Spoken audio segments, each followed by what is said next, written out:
Welcome to Concussion Stories, a Lifeyana podcast series filled with hope. I'm here to let you know that you are not alone in your concussion recovery. I'm Melanie, and I spent more than 6 years experimenting, training, and learning in order to heal myself from a very bad case of post-concussion syndrome. And today, I feel better than ever before. In Concussion Stories, we dig deep while discussing hopeful stories of recovery as well as the hard stuff in the messy middle. If you're struggling to focus, be sure to take breaks. Down in the description of each episode, you can find a table of contents in case you want to skip ahead. Let's dive right in. Today is an exciting day. I've been waiting for about 6 months for this day to arrive. And that's because today I'm going to speak with Professor Sitskoorn. And Professor Sitskoorn is one of the two people who completely turned my concussion recovery around. I will talk about that more later on in the show, but let me first introduce Professor Sitskoorn. She is a Dutch neuropsychologist and professor in clinical neuropsychology. I got to know her through one of her books. I'm just so excited to share her insights and wisdom with you today. So without further ado, let's just kick off this episode and get started right away. Welcome, Professor Sitskoorn, and thank you for sharing your time with us. Well, thank you for inviting me. It's a pleasure to be here. I'm glad. I had a special reason for contacting you because I wanted to invite you to my podcast, but more importantly, I wanted to thank you for helping me turn my life around, essentially. Because when I was recovering from my concussion and later on from post-concussion syndrome, I was hearing the same, I'd say, medical soundbite all the time. You need to rest, and there was nothing more that I could do but wait and see whether I would be one of those lucky ones who recovered or whether I would never fully recover. And this left me completely isolated and I'd say in a victimhood mentality. And in the end, I even got depressed. And then I found your book. And in it, you explained how I could sculpt my brain myself. And you even wrote specifically about how improvement would be possible after brain injury. And it was like you wrote that book for me. I just needed your words back then to kickstart my complete recovery years later. And I really want to take this chance to thank you with all my heart. Thank you so much. I'm very, very moved by hearing this because it's exactly the reason why I write these books. And it's not often that you hear back the impact that you have on people's lives. So yeah, you sent me that email. It was a very moving email. And I have to thank you because it's mails like this and interactions like this that also motivate me. So thank you very much. I'm really glad to hear that. And I'm so glad that we get to spend this time together because you're very busy. You have written a lot of books. You're a professor. You're lecturing, I believe. Yes. What is your story? Why do you write the books that you have written so far? Well, there's different aspects to that story. First of all, when I was a very young girl, I always wanted to be a writer. That was one of my dreams. I had no idea what to write about. I was writing poems at the moment, but I always wanted to be a writer. So writing in itself is motivating for me. But then when I grew up and I got educated more and I learned a lot about the brain, and I started learning about the brain because I was interested in behavior. Behavior is my main interest. It's not the brain that's my main interest, but it's behavior and it's development that got my interest. So I learned more about the relationship between brain and behavior and brain and development.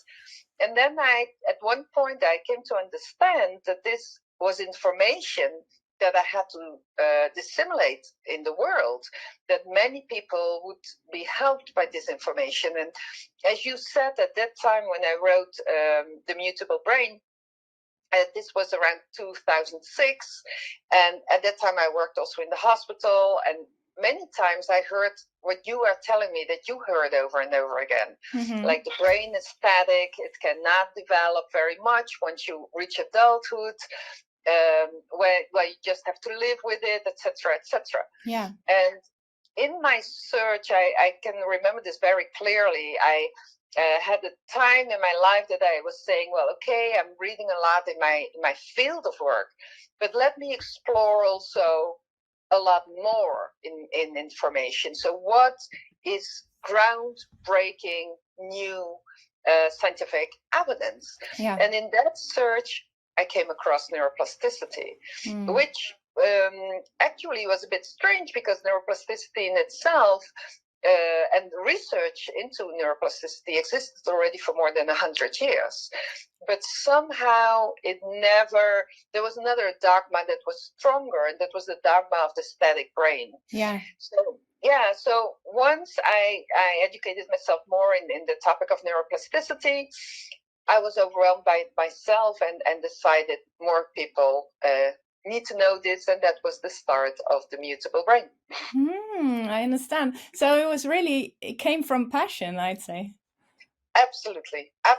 From the passion of knowledge, the passage of the passion of writing, and the urge to share information with other people. Yeah, and also information that can really help people, not only people with injury, but also people who are aging, also young people, anyone who wants to keep their brain fit, I'd say.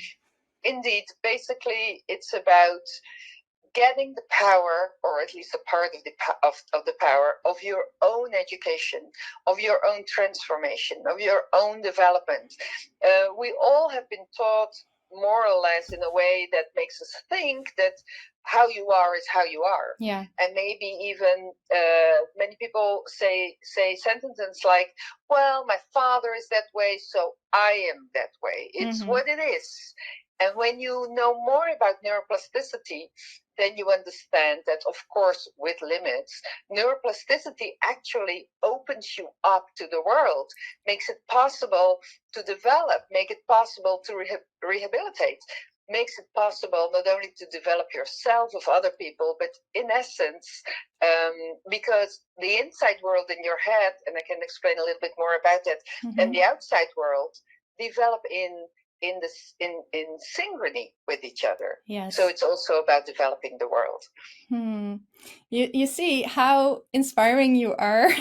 You're sharing all of this hope, and you're also sharing it in a tone that's really like energizing. You can understand how you helped me back when I was so depressed that I was like, wow, there's a whole world out here that I didn't know about, and that's going to change everything for me. And it did. And I really hope that your words right now will help a lot of people too, like you did. I hope so too. Yes.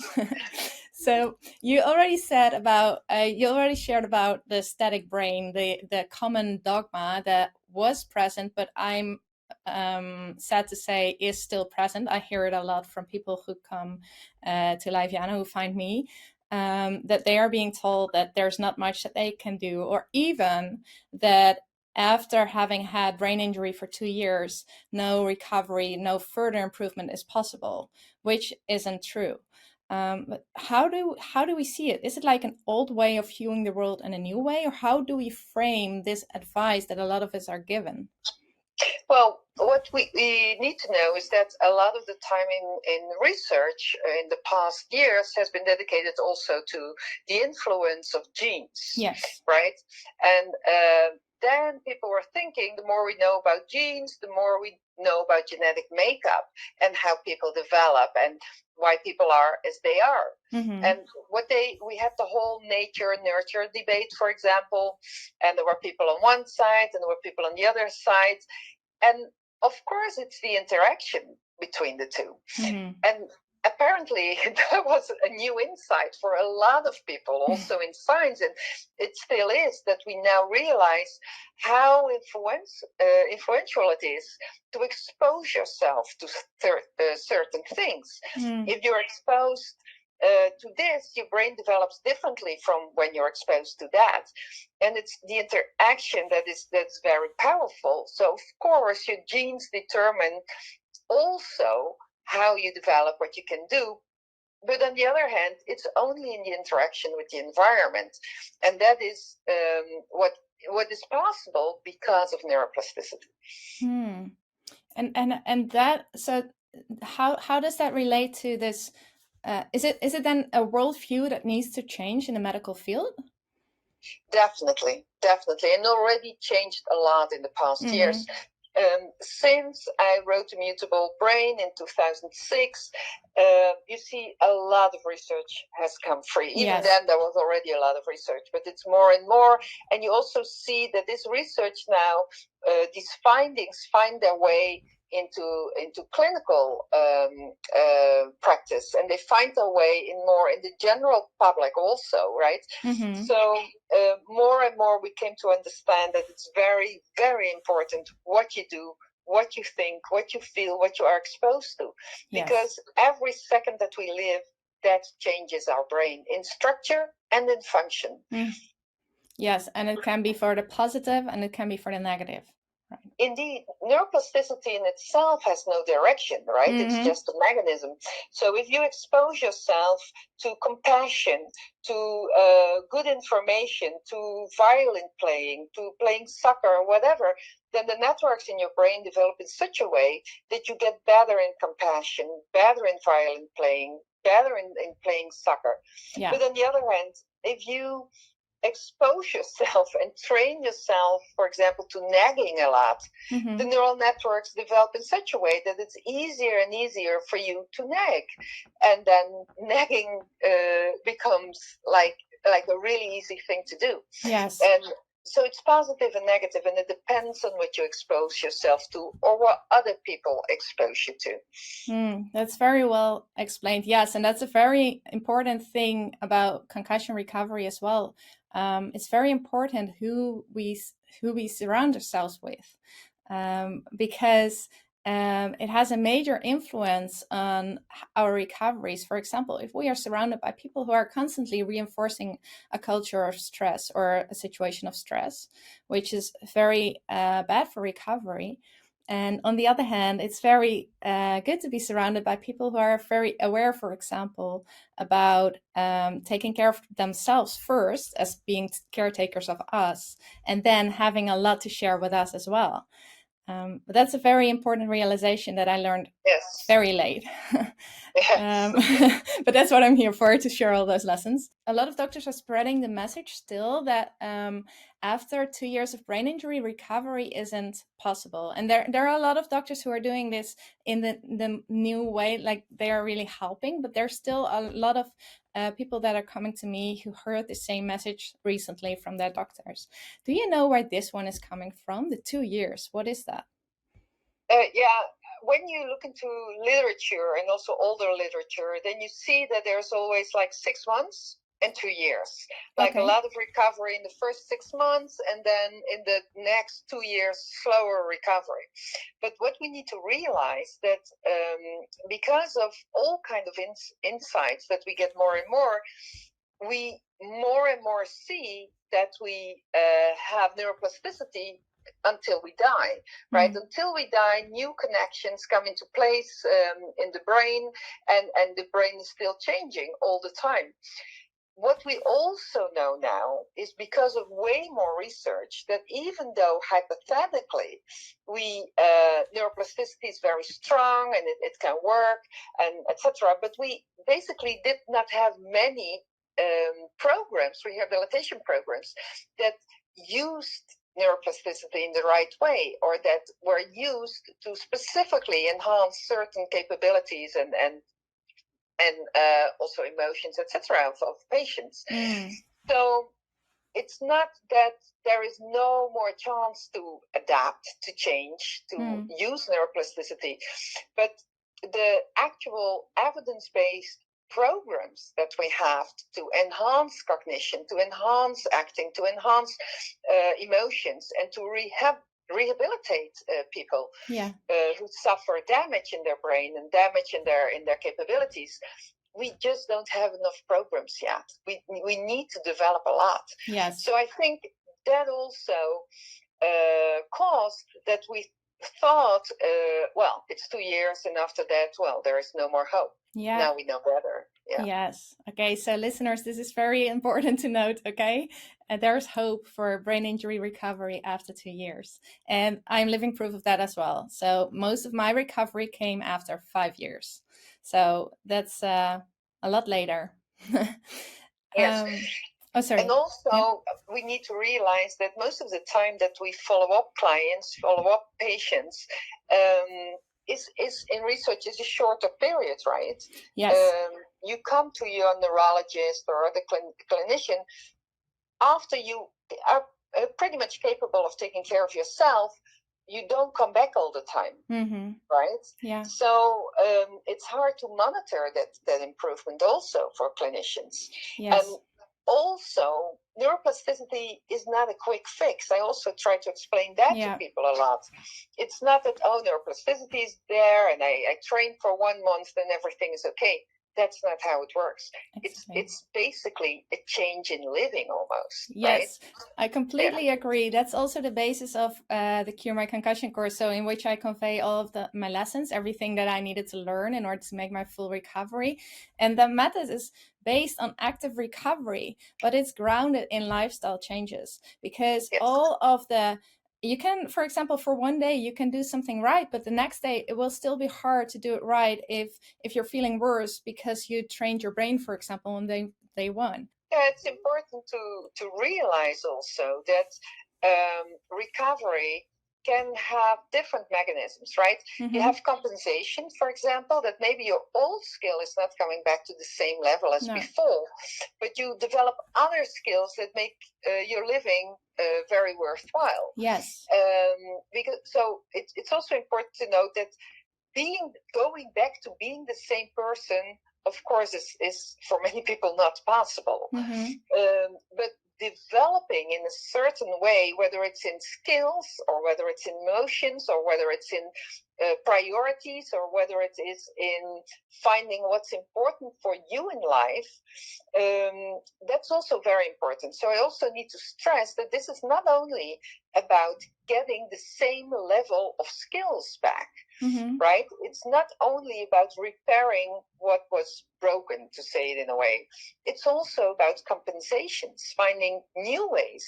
And it's also about, and I think that's very important in our culture. We always talk about health in a way like everybody needs to be thinking fast, memorizing fast, optimum, etc. And that is not what health and quality of life only is about. It is also about your emotions. It is also about what's important in life. It is also about adding to other people's life, for example. So neuroplasticity is more than only enhancing skills. Do I make myself clear? Yes, very much. And this is so well spoken. And it feels like you understand the journey because I can only speak for myself, but I know a lot of other people's stories as well, that it has been breaking down there. And especially for me, it has been breaking down my identity while I was recovering. And in the end, I'm very grateful for that because in its place came something so much more meaningful to me. And it's so meaningful to do these kind of things, which I had never imagined when I was back in university that I would be doing. But now this is my life. And yes, that is replacing the other things that were before. And I think the moment, or it wasn't the moment, so the mindset of being open to whatever may come to be instead of trying to get back to who I was the moment that I truly made the most progress.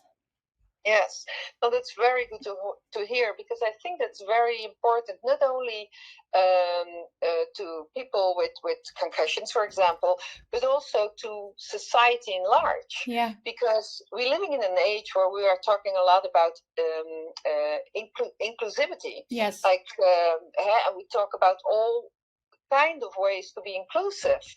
But basically, we still also live in a society where most of the time we have like a norm about what is normal, what is good, what is bad.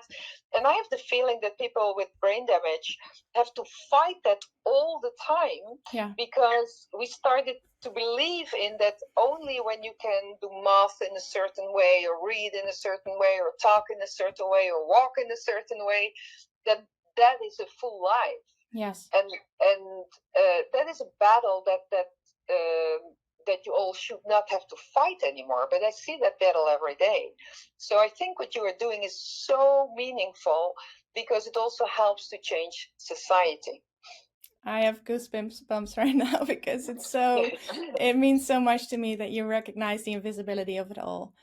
Yeah. That's a really big part that I'm trying. On the one hand, I'm trying to help people one-on-one, then I'm trying to change the medical field, and I'm also trying to give people recognition that they are not alone in what they feel and that it is okay how they feel.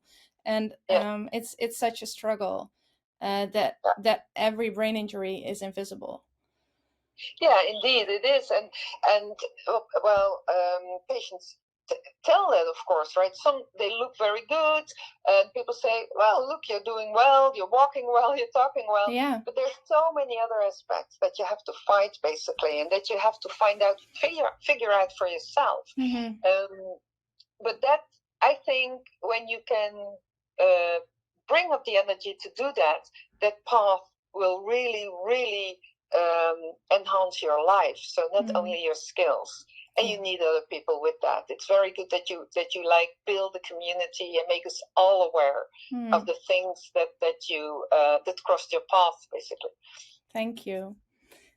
Can you maybe share a bit of you already shared a bit about the use of neuroplasticity for people with brain injury, but maybe you could name an example so that it comes to life a little bit more for people?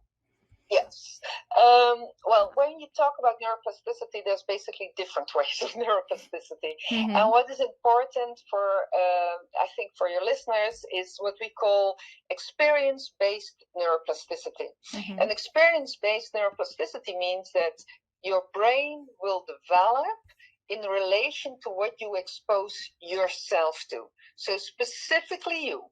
Like, if you already gave a good example, that if you are surrounded with people that are responsive to you, are kind to you, provide you with certain information, then your brain develops in a certain way that will help your life, of course, and help your own development. But it's such a strong principle that, let me share a story that you must have read about, I guess, in The Mutable Brain. It's about Sujit Kumar, and I met him several times. He lives on Suva in Fiji, and Sujit, his mother died, his father died, and he was raised, because of all kinds of circumstances, in the chicken coop for the first years of his life. So for years he was in the chicken coop, and he was basically raised by chickens. He hardly had any human interaction. And of course, Sujit has human genes, right? We all can be clear about that. But his environment was a chicken environment. So Sujit learned to hop on one leg. Sujit actually pecked to his food. Sujit made chicken sounds when he was found by his guardian, Elizabeth Clayton. And so Sujit developed, even though he had human genes, he developed chicken behavior. When he was found by Elizabeth, she exposed him with so much kindness and so much love to a really, really good environment with people that were sweet to him, people that took care of him. He was surrounded by language, by music, by motor skill training, etc., etc. And even though Sujit still is far from normal development, because there is also limits about what you can change, Sujit now is happy. Sujit now is capable of social interaction. He can kick a ball, he plays in the water, etc. He can eat, he likes to eat with his hands, but he can also eat with like a spoon or a fork. And so that is a huge change, because Sujit was found when he already was an adult. And because of neuroplasticity, he was capable, because he was exposed to a very nurturing, rich environment, he was capable to change to more human-like behavior. That's a beautiful example. And it shows that even from such a very, you would almost say, alien way of raising a child, he could make these changes and adapt to our Indeed. lives. Yeah, Indeed. and that's also what is possible after brain injury, right? So if we expose ourselves to the things that we want to learn or relearn, then we can build these muscles in our brains, so to say, in order to be able to do that in the future. But it takes consistent and conscious practice. That's my Indeed. experience. And also, you will experience a lot of frustration, of course, Yes. because in your mind, most people do have like a level to which they want to develop to. Yeah. Or they have an idea, I want this or I want that, and maybe that is not always completely possible, and you have to adapt to that. Yeah. But that's also what life is about, right? Mm-hmm. If we look at the period we are living in, like with COVID, we all have to adapt constantly. Yes. And most of us are able to do that. Mm-hmm. And that's also because of your brain is an open system. It's not a closed system. It's an open system, continuously in interaction with the people around you and with the environment around you. And Yes. that is how you will develop. I think you have shared so much wisdom in this, 28 minutes? And I really want to thank you for everything you've shared. I really hope that it has helped a lot of our listeners, and anyone who feels helped by this, do not hesitate to share a message with Professor Sitskoorn or me by leaving a comment, so that we also know that you have heard us, and it makes us happy and it motivates us, as Professor Sitskoorn also said, to hear about your stories and how it helps you. I want to thank you, Professor Sitskoorn, for your time. You're welcome. And I really enjoyed talking with you. Me too, and thank you again for all your efforts. It's inspiring. Thank you so much. Now I would love to hear from you. What do you take away from this episode? Is there something that you can apply to your life right away? Head on over to lifeyana.com and leave your comment now. And if you want to hear and read more concussion stories, actionable steps, and inspiration, be sure to subscribe to the Lifeyana email list while you're there, so that you never miss out on new materials we constantly make for you. If you want to support this podcast, head on over to patreon.com/concussion stories. Thank you for listening to this Concussion Stories episode by Lifeyana. May you be well and may you be happy.